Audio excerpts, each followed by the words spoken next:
कुछ घंटों बाद 2024 खत्म हो जाएगा। नए साल में कदम रखने से पहले एक बार 2024 पर नजर डालना बेहद जरूरी है, क्योंकि 2024 का साल देश के लिए बेहद दर्दनाक और चौंकाने वाली घटनाओं से भरा रहा।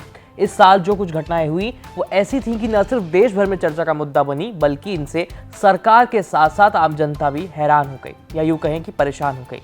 आइए जानते हैं ऐसी कुछ प्रमुख घटनाओं के बारे में जिनसे देश भर में हलचल मच गई। 2024 को अब तक का सबसे गर्म साल बताया गया है। जलवायु परिवर्तन के कारण दुनिया भर में तापमान में रिकॉर्ड बढ़ोतरी देखी गई और भारत में भी इसका असर दिखाई दिया। जहां जुलाई अगस्त में आमतौर पर हम हर साल बारिश देखते हैं, वहीं इस बार भीषण गर्मी पड़ी जिसने पूरे देश के लोगों को प्रभावित किया। 2024 में लोकसभा चुनाव भी हुए, जिसमें बीजेपी की अगुवाई में एनडीए गठबंधन ने जीत हासिल की। 7 जून को पीएम मोदी ने राष्ट्रपति द्रौपदी मुर्मू के सामने 293 सांसदों के समर्थन के साथ सरकार बनाने का दावा पेश किया और इस तरह प्रधानमंत्री नरेंद्र मोदी लगातार तीसरी बार प्रधानमंत्री बने। हालांकि इससे पहले वो 2 बार बीजेपी सरकार के मुखिया रह चुके हैं, पर इस बार वो पहली बार गठबंधन की सरकार का नेतृत्व कर रहे हैं। जम्मू कश्मीर के रियासी जिले के पौनी इलाके में 9 जून को एक बस पर आतंकवादियों ने हमला कर दिया था।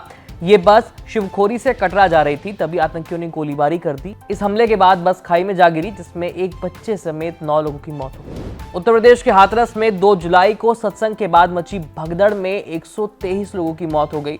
ये हादसा उस वक्त हुआ जब धार्मिक सत्संग के दौरान लाखों की संख्या में लोग इकट्ठा हुए थे। पुलिस और प्रशासन की ओर से सुरक्षा इंतजाम नहीं होने के कारण ये हादसा हुआ, जिसमें भारी भगदड़ मची और लोग दबकर मारे गए। घटना के बाद सत्संग करने वाला बाबा उर्फ नारायण साकार हरि मध्य प्रदेश के ग्वालियर में शिफ्ट हो गया।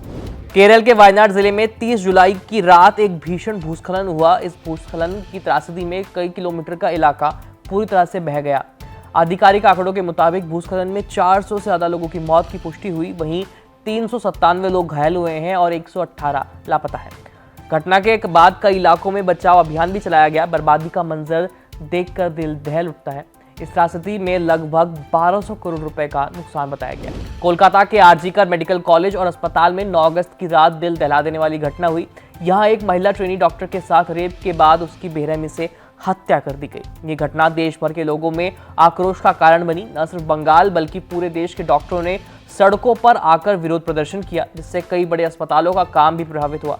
पश्चिम बंगाल में राज्यव्यापी प्रदर्शन हुए और तो और सरकार से सख्त कानून बनाने की मांग की। इस कांड ने पश्चिम बंगाल में कानून व्यवस्था पर गंभीर सवाल खड़े भी कर दिए। कर्नाटक की राजधानी बेंगलुरु में महालक्ष्मी हत्याकांड से पूरा देश सहम गया। आरोपी ने 3 सितंबर को अपनी प्रेमिका महालक्ष्मी की हत्या कर उसके शरीर के 59 टुकड़े कर दिए और उन्हें फ्रिज में रख दिया। इसके बाद हत्यारे मुक्ति रंजन रॉय ने अपनी जान भी ले ली।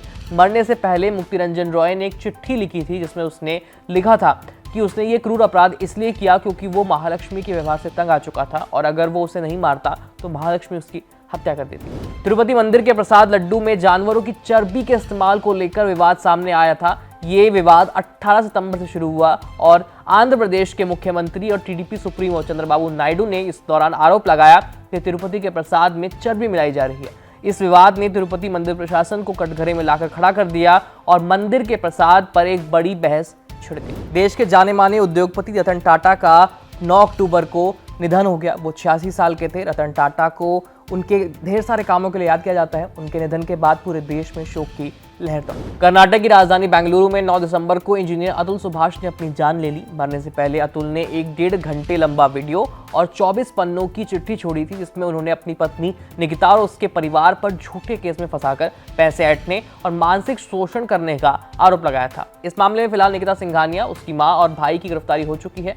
कर्नाटक पुलिस और यूपी पुलिस इस मामले की जांच कर रही है। 2024 का साल खत्म होते होते एक बेहद दुखद खबर सामने आई। भारत के पूर्व प्रधानमंत्री मनमोहन सिंह का 26 दिसंबर को रात 9:51 पर दिल्ली के एम्स अस्पताल में निधन हो गया। वो 92 साल के थे। उनके निधन से देश में शोक की लहर दौड़ गई।